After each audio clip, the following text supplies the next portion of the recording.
Good evening again. If you remember last time we were talking about education and schools in Papua New Guinea. There, Papua New Guinea. And particularly in the islands down the tip of Papua New Guinea here, in the Coral Sea, just off the coast of Australia. The people there, as you will recall, never had schools, many of them, most of them, until after the war. I arrived there in 1964 and I had to teach in the primary school there, one of the very few primary schools, and I did that for a year or two, then I did other things, but after about 35 years there, and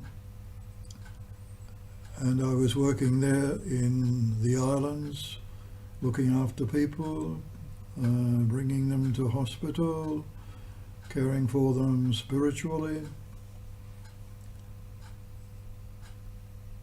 The number of schools had grown greatly. There were schools practically on every major island where people from most of those islands could go to primary school.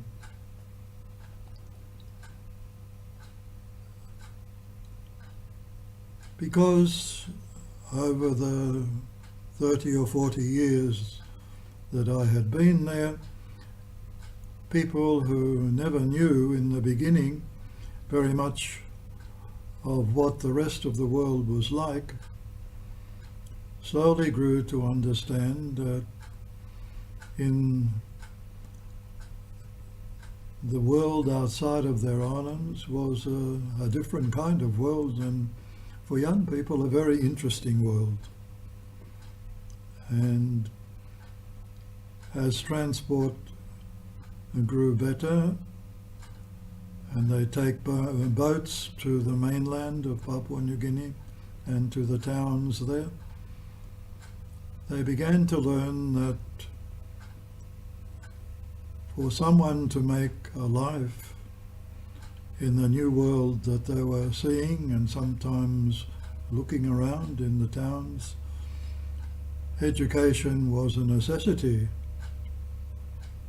Not the education that they had had when they grew up in the village, but something much more, I don't say substantial, no, but something suited to make them able to make their way in that new world and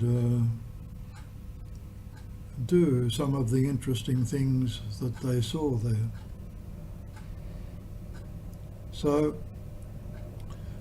come forward to 1970, 80, 2000 and 2015. By then we had quite a number of hundreds of graduating students in the islands from the primary schools, finished grade 6. But there was a problem there.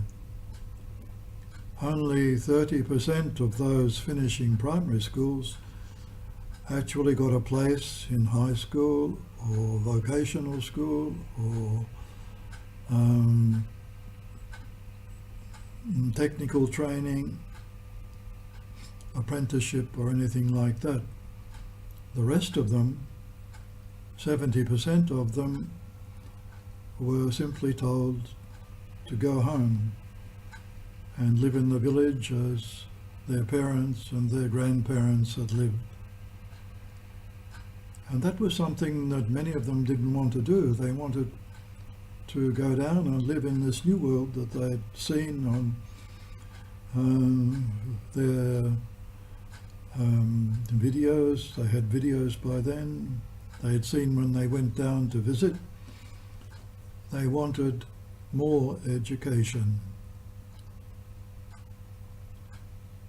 So tomorrow I'll tell you what happened and how they got it. For tonight, good night, God bless.